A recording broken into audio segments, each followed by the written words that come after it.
এগুলা পেলে আপনি চলে চলে আমি ততগুলি মায়ের কাছ থেকে সেলাই করিয়ে আনবো।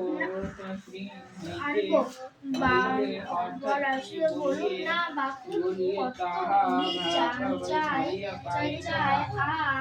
আপনার।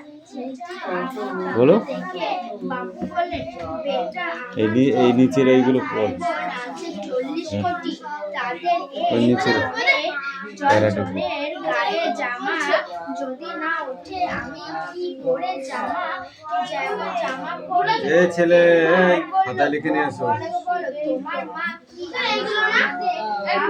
আমাদের সকলের জন্য জামা এই মিষ্টি তোমার লেখা হয়ে গেছে, নিয়ে এসো। ছেলেটির দিকে তাকিয়ে রইল। ছেলেটি চিন্তা করতে লাগলো, 40 কোটি ভাই বোন,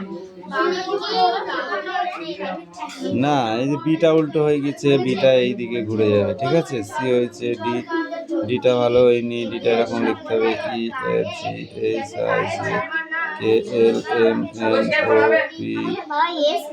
পিটা ভালো হয়নি, পিটার বড় দাগ দিয়ে মাথায় এরকম দিতে হবে। কিউ আর, এসটা হয়নি, এসটা এরকম হবে। T U V W X Y. অনেকগুলো হয়নি, দেখেছো তো। অ লেখো যাও এবার। সারা দেশ হলো বাপুর পড়ানো পরিবারের দেশবাসী তার বন্ধু বাপু সকলের সাথী কি আছে তো বন্ধু একটি রিডিং তো হয়ে গেছে। জামা কি করে চলবে ওর।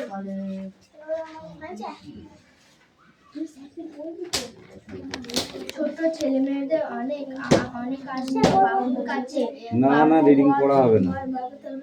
বাঘা যতীন লেখক কে তুই বল। বই দেখবি না, বই খাওয়া বন্ধ কর আগে। বল বাঘা যতীন লেখক কে? বাঘা যতীনের লেখক কে? দেখেছো কিরম পড়া হয়েছে। যাও রিডিং পড়লি হয়ে গেল না। এই পাখি পড়। কথা নয়, হ্যাঁ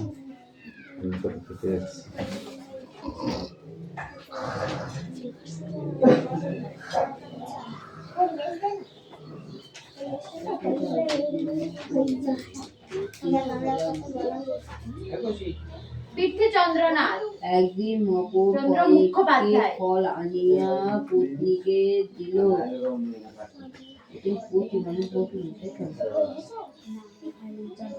মকরী রানী মধুরানী ফলানি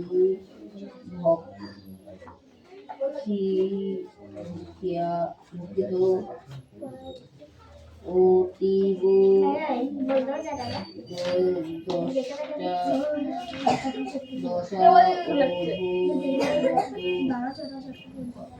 অবগত। মকরী সেই মধুর ফলগুলি ভক্ষণ করিয়া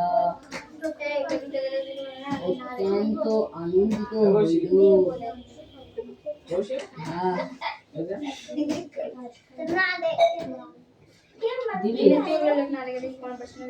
আমার উপরে উপরে উপরে উপরে তিন প্যারা হয়ে বসছে। পড়া হয়ে গেছে।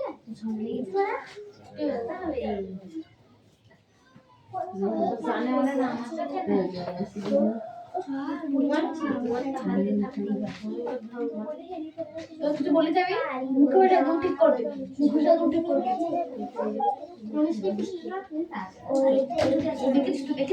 দেখেছিস ক্যামেরার মধ্যে মারামারি করছে।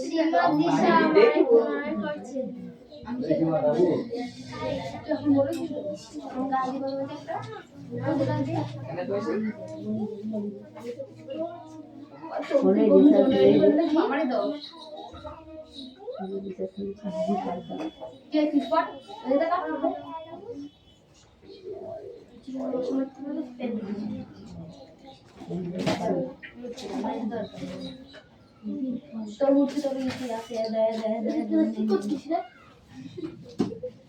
তোর দুটো তোমার আর পিস করতে পিস করতে দিয়ে দিচ্ছি টেবিল খুলে নে আর কি করে ছিল না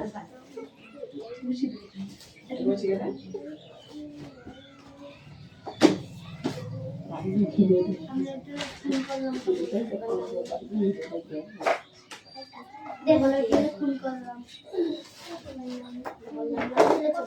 এটা পেন্সে এটা পেন দিয়ে মারবো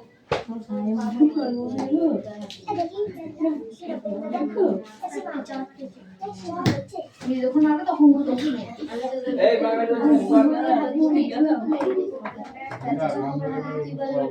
ও সামনে দেখা শুনে ও তো বলছে মাছ নাই আসবি এই যে পর সাইড দে এটা কইছে সাইড দে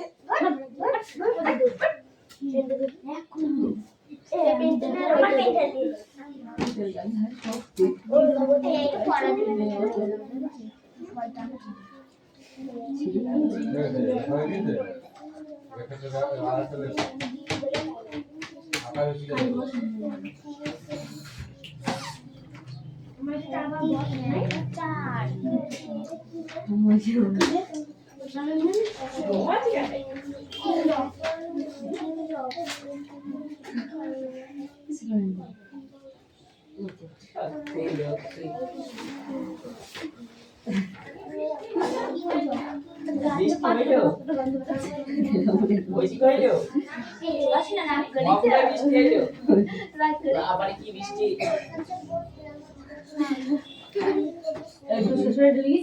না না এইদিকে জল হয়নি সেই কথাই বলছি মহলে কি জল এই কোথা থেকে মাঠে ছিলাম অন্ধকার হয়ে গেছে তাই তো না ওরা ঝামেলা হয়েছে তোর সাথে ঝামেলা হয়েছে জায়গার সাথে ঝামেলা ও গায়ে টাচ করতে দিচ্ছে না আমি আর এই তো তোর ওই দিক সরে গেছে কেন কাজ করছে না বাকি আসলাম দিচ্ছে আন্টি আবার দেখতে দিচ্ছে উধর তাহলে বলছি এটা হাত চালাচ্ছে ভিডিও দেখবি গাড়ি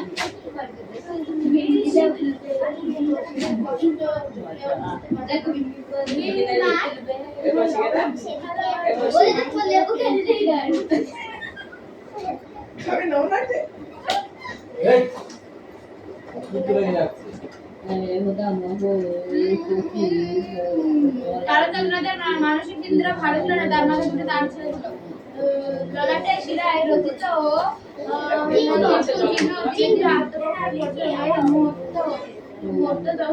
থাকে আসে বললাম কারণ সেখানে প্রাইস নেওয়া আমি নিবিত মা মনে নেই জানো কে চলে আর মিষ্টি আছে ওখানে গেলে কেন মিষ্টি এ ফাঁকা ছেলাই মিষ্টি ফাঁকা ছেলাই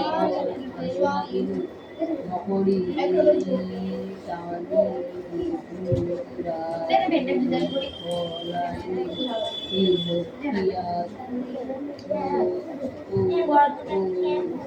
লিখছো তুমি লিখছো মিষ্টি আচ্ছা লিখছো এটা দি ডাবল ফসল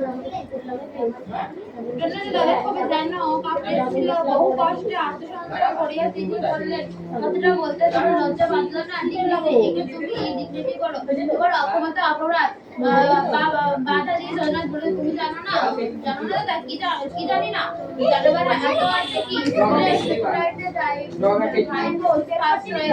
সে আমার সাহায্য হয়েছে আর যে প্রাইভেট মাস্টার স্কুলে অ্যাসিস্ট্যান্ট টিচার দিদি কি বলবো প্রশ্নপত্র ছাত্রীটির কাছে গোপন রাখেননি তারও উপর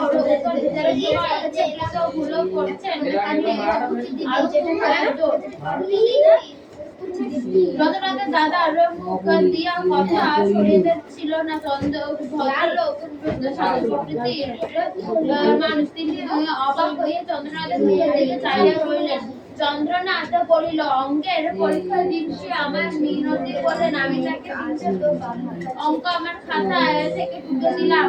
মাস্টার পূর্বে বলে দেওয়া সত্ত্বেও শেষ হয়ে তার মনে ছিল না। চন্দ্রনাথের দাদা গভীর এবং ধীর কণ্ঠস্বরে বলেন, তোমার সঙ্গে তর্ক করে ফল নেই, তুমি ওই পত্র প্রত্যাখ্যান করে ক্ষমা চেয়ে হেডমাস্টারকে মহাশয়ের কথা বুঝলে? চন্দ্রনাথ বলিল, না। কণ্ঠস্বর চড়ে চন্দ্রনাথের দাদা বললেন, তোমার করতে হবে না। না। চন্দ্রনাথের দাদা যেন বিস্ময়ে অভিভূত হইয়া গেলেন এবং না করবেন না। কণ্ঠস্বরে এবার চলতে ছিল না। কিছুক্ষণ নীরবে দাঁড়াইয়া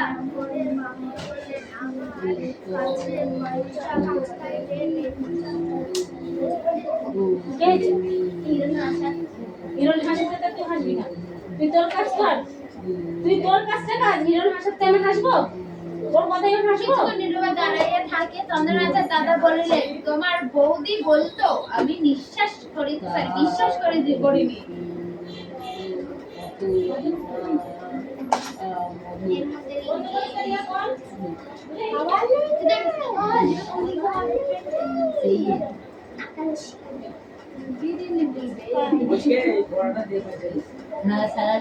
কিছুক্ষণ নীরবে দাঁড়াইয়া থাকে চন্দ্রনাথের দাদা বলিলেন, তোমার বৌদি বলতো আমি বিশ্বাস করিনি, কিন্তু তুমি এতটাই স্বাধীন হয়েছো ভালো। আজ থেকে তোমার সঙ্গে আমার আর কোনো সম্বন্ধ রইল না। আজ থেকে আমরা পৃথক।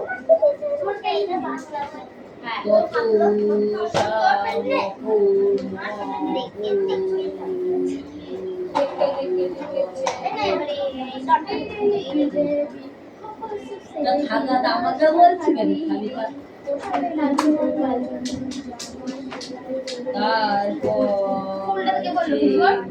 আমাকে কিন্তু ভয় পাচ্ছিল। আমি ঢোকার সাথে সাথে চন্দ্রনাথ বলিল, যতক্ষণ ওখানে ছিলাম ততক্ষণ সাথে বললি না, যেই বেড়েছি জানিস তো এখনই জমা তাহলে ওটা নিয়ে কি দরকার আছে? অবিচলিত কণ্ঠস্বরে চন্দ্রনাথ বলিল, চন্দ্রনাথের দাদা নতশিরে নীরবে দাঁড়াইয়া রইলেন। তিনি নিশ্চয় এ উত্তর প্রত্যাখ্যান করেন না। বিশেষ এবং সংকট নিরঞ্জিত কণ্ঠের উত্তরে আমি বেশ বুঝলাম ভদ্রলোক আত্মসংকটের জন্য বিপুল প্রয়াস করিতেছে। যাদের ঠোঁট কামড়াইয়া তিনি দাঁড়াইয়াছিলেন, চোখের দৃষ্টি বেদনা ও ক্রোধের সে এক অদ্ভুত সংমিশ্রণ এবং মুখে দাগ কাটা সৃষ্টি আমার জীবনে আমি খুব কমই দেখেছি। এক মুহূর্তেও যেন স্পষ্ট দেখিতে পাইতেছি। দাদা মুখ তুলাইয়া সম্মুখে জানলার ভিতর দিয়ে আপনার তমাল গাছটার দিকে চাইলে কাকে কোলাহল সেখানে তাহাকে দেখে আমার বড় কষ্ট হইল। আজও এই অন্ধকারের মধ্যে আমি চোখ মুদিলাম। বোর্ডিংয়ে আসিয়া মাস্টার মশাই সংবাদটা দিতে গিয়ে তখন সে তেমন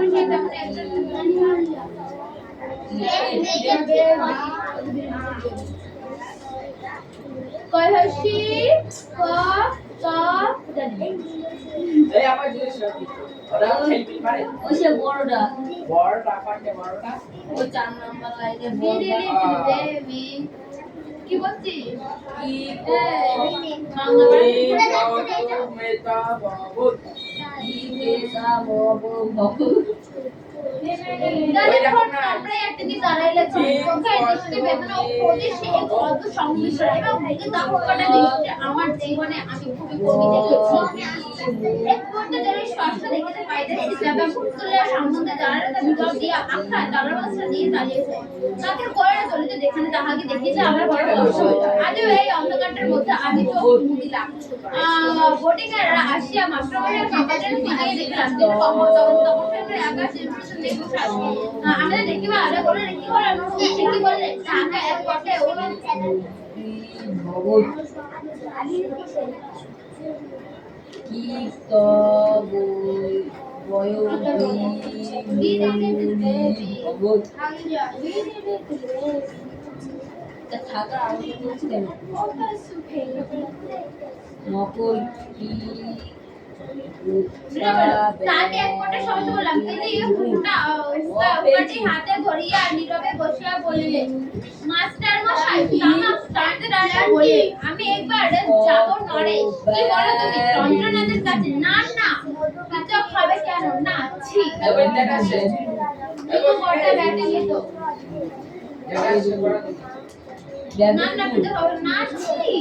আমি বললাম, না স্যার, আপনি যাবেন না। যদি কথা না শোনেন, শুনবেন না, আমার কথা শুনবে না। আমি উত্তর দিলাম না, নীরবে দাঁড়াইয়া রইলাম। কিছুক্ষণ পরে মাস্টারমশাই বললেন, আমরা অন্যায় হলো জানালে দাদাকে না জানাইলেই হতো। না, ছি ছি ছি ছি। ওই কটা লিখেছিস? আরো তো আছে। নিচের কোশ্চেনটা কে দিল? কি বলেছে এটা? অভ্যাস সম্পর্কে চেয়ে কারিকাটি দেওয়া আছে, সেটা দেবনাগরী হরফে লেখ। এই যে এখানে দেওয়া আছে, অশুদ্ধ সংশোধন করো। আমার পিতা এখন বাড়িতে আছে। দিবে 4টে কর, 4 দাগের। ও স্যার, আমাদের রিডিং আছে, করব? রিডিং পড়তে থাকবে, কোশ্চেন দেবো। ঠিক আছে, করব স্যার এখন রিডিং। উঠলাম, করব স্যার? চন্দ্রনাথ হাসিয়া বলিল, বোধহয় রাগ করেছিস, কিন্তু অনুপাতের অঙ্কতে নিয়মে যার মূল্য বসে থাকবে একই হবে। একে মূল্য কমে সকলের কমবে। এগোছি না গোছি রে এগোছি হ্যাঁ এটা এই শিব কত আরেকজন পরিবার পূর্ণ হবে। ও স্যার, একে বলতো না, নামটা বলতে কেমন হচ্ছে? পূজাই শেষ সব বলবো না। কিলা কিলা জল যে চন্দ্রনাথ হাসিয়া বলিল, তুমি বোধহয় রাগ করেছিস। না দেখি বুঝছো অনুপাতের অঙ্কতে নিয়মে যার মূল্য আইলি কোছি না এগোছি কোষে দেখবে এগোছি একের এগোছি আজ এর সব লিখি না আমি বললাম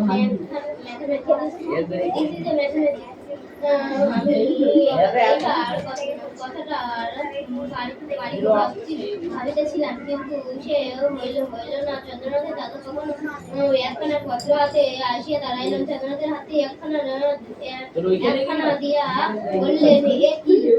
পত্রখানার উপর দৃষ্টি লাইয়া চন্দ্রনাথ অসংকোচে বলিল, আমি সেকেন্ড প্রাইজ নাসি হইয়া বলিল,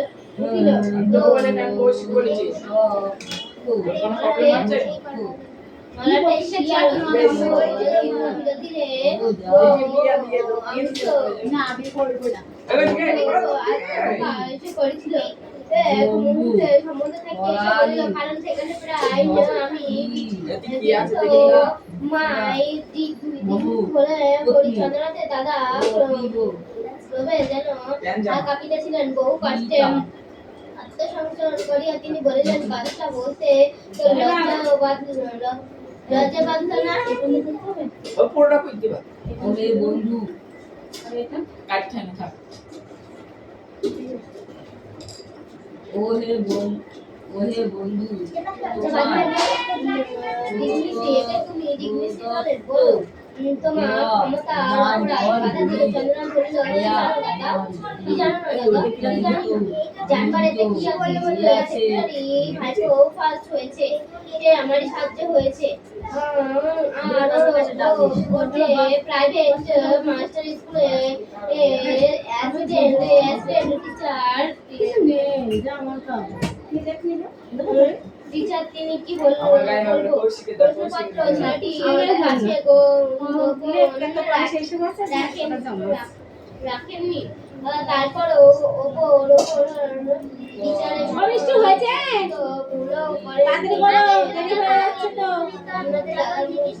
কথা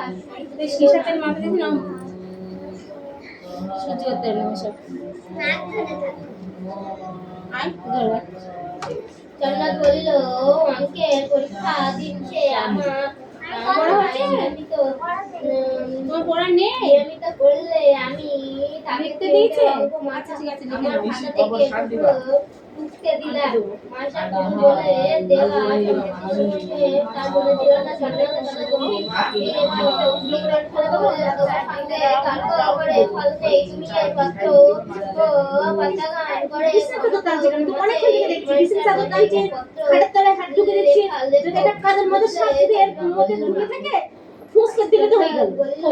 না আমার এখান থেকে ওকে ফলো করছে। সারে দাদা বলিলেন একবার বিছানা চাদর খাট দিয়ে পায়ের মধ্যে আরাম দেখুন বিছানায় পড়তে হবে বলে যে বসার সময় খুদে কি আছে? না রাতে খাটের এই বিছানা চাদর উঁচু করে দিচ্ছে, খাটের তলায় এতগুলো কাগজ পেয়েছে। এই দেখো জেনে গেছি তোমার নাম ঠেকাটা। এবার একটা কাগজ যদি কেউ ফেলে থাকে সেটা তোমরা দিয়ে ফেলাবো। তোমারও চিনিস না। তোর বাড়িতে কাগজ ফেলিস না বলে? দাদা বললেন ফেলিস তো তোদেরকে? বলতো ও আমি এখানে ভালো বিশ্বাস করিনি কিন্তু তুমি এই এতটুকু সাধু হয়েছো আর অনেক কাগজ আজ পেয়েছে। থেকে তোমার সঙ্গে আমরা যার ফেলার দরকার হবে সে স্যারকে বলবো বাইরে যাবো, বাইরে গিয়ে ফেলে আসবো। জন্য ভেতরে কিছু না ফেলতে দেখি, কারণ এই ঘরটায় তোমরাই পড়ো। এদিকে ঘুরতে পার এই টিচার এই বইটা দে, আমি আমাকে বই দিয়েছিলাম পড়া গরিবের বই থাকে গরিবের বই নেই গরিবের বই নিয়ে আমি কানে শুনবো, তাহলে ভুলবার নেই। কোন থেকে পরীক্ষায় বলবার খবর। আমি চলে আসছিলাম তিনি আবার ডাকলেন তুমি বলতে নড়াই আমার যাওয়া ঠিক হবে না কারণ আমরা ওর কথা শুনবো না আমি এভাবে কিছুক্ষণ দাঁড়িয়ে রইলাম তারপর ধীরে ধীরে চলিয়ে আসলাম দিস না তুই পর শুনলাম যন্ত্রণা আমি সত্যই দাদা আর সহিত পৃথক হইয়াছে চন্দ্ররাজের সহিত দেখা করলাম সে বলল পৃথক মানে কি সম্পত্তি তো কিছুই ছিল না মাত্র বাড়িখানা আর বিঘে কয় জমি কিছু বসে ভাগ হয়ে গেল আমাকে তো এবার নিজের পায়ে দাঁড়াতে হবে এই ভালোই কথা আমি চুপ করে রইলাম বোধ হয় সেদিন সেই সময় ভাবেছিলাম নন্দনাথের সহিত সমস্যা রাখিব না মনে হয় সংকলিষ্ট দৃঢ় করে এসেছিল চন্দ্রনাথ হাসে বলল হিরো এসেছিল আজ আমার কাছে বলে কাকা বলেন মামা তোমাকে তিনি একটা স্পেশাল প্রাইজ দেবেন হিরো এবার ফার্স্ট প্রাইজ আমাদের স্কুলের সেক্রেটারি ভাই আমি কবি বললাম কি বললি তুই চন্দ্রনাথ বলিল তার কাকাকে ধন্যবাদ দিয়ে পাঠালাম আর বলে দিলাম আমাকে আমার আমি সে বড় করিতে আমি পারি না এই প্রস্তাব আমার পক্ষে চন্দ্রনাথের মুখে দিকে চালিয়ে আসছিলাম সে আবার বলিল হেডমাস্টার ডেকে পাঠিয়েছিলেন তাকে উত্তর দিয়ে দিলাম বলে দক্ষিণা আর নেই স্কুলের সঙ্গে দেখা পাও না আমার বিয়ে আছে তিন মাসের মাইনে বাড়িতে দিয়ে এসেছি আমি সুতরাং দেওয়ার প্রয়োজন নেই আমার সেই পরে কিছু করা বসো, অন্য সাবজেক্ট থাকলে দেখো। এক করতে মাথা ঢোকে না এটা আমার পড়া দরটা।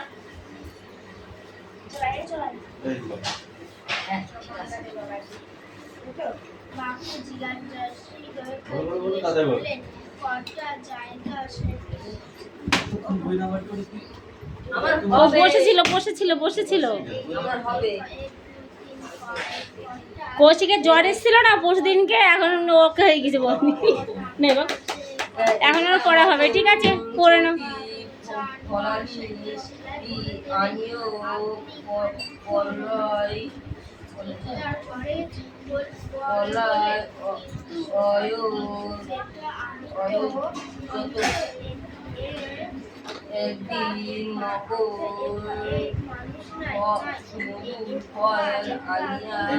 ও সোনাম, যাওয়ার সময় নাম্বারটা দিয়ে যাবে।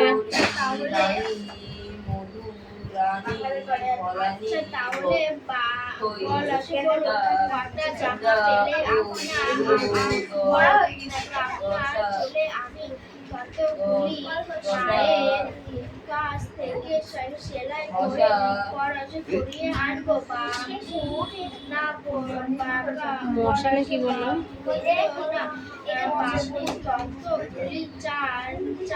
মিষ্টু হয়েছে মিষ্টু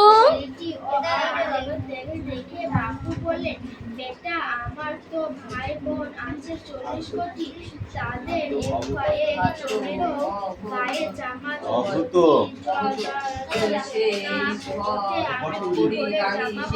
দিশাদের পড়াটা দিয়ে দাও, দিশাদের পড়াটা দিয়ে দাও। ও হয়েছে, পড়া চেঞ্জ করো। এই বলে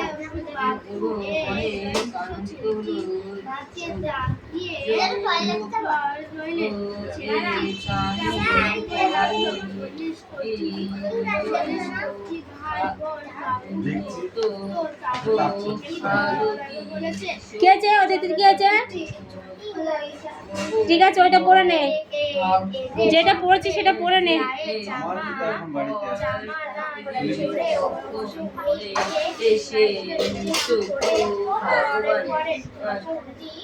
তাই জানি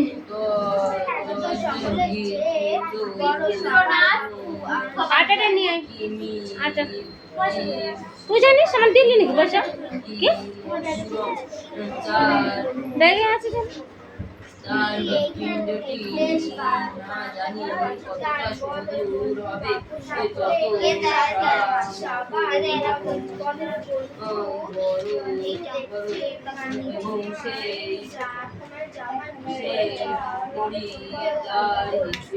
খাইবে বলে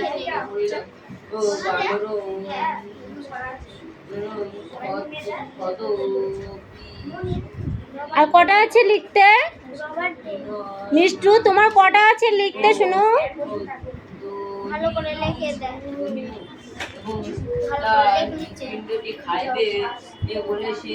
ওরে বাবা, সেনকে কি কান্না। এই কথা বলে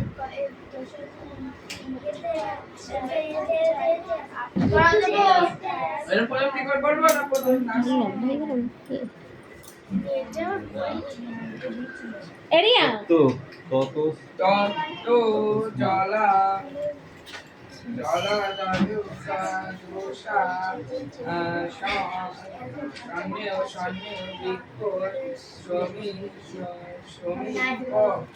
শ্রমিক গতা গতাম মনোগত শিবা বিপায় বিপায় সগরিতা সগতা মনোরম বানরম বিশা শক্তি সে জল হইতে উঠিয়া আসিয়া সেই গাছে নিচে গিয়ে নিজে চাবি পড়ে গেছে তোর পেছনে তো। বলল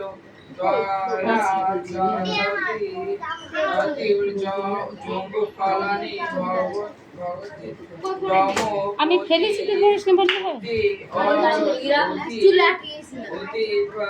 ও হাতে আকাশ করছিল তাই মারলাম। যে বদমেশি করবে তারাই পিটাবো।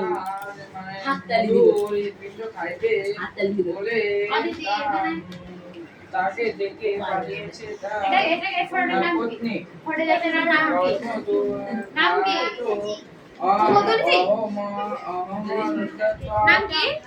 তাকে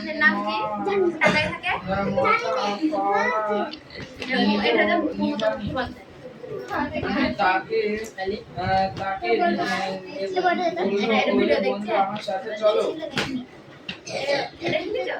আমার শোনার দরকার নেই, এখন বড়টা রেডি করো।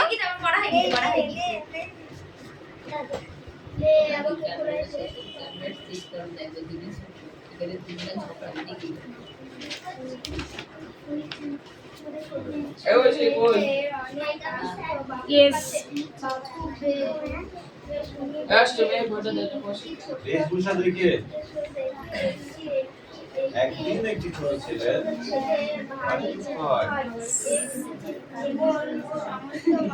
এমন বস্তু মানুষ তার গায়ে একটা জামা পরতে নেই, থাকতে না পরে সে জিজ্ঞাসা করেই চেপা অন্ধকারের মধ্যে ঢুকে গেছে কেন? না এদিকে সরাই সরাই, কত জায়গা রয়েছে, তাও ওরা পিছনে যাচ্ছে। পড়া হয়নি তাই পিছনে? হ্যাঁ এই দুষ্টুর দল, তোদের কি পড়া হয়নি? পিছনে কেন তোরা? যে আমি জামা পরবো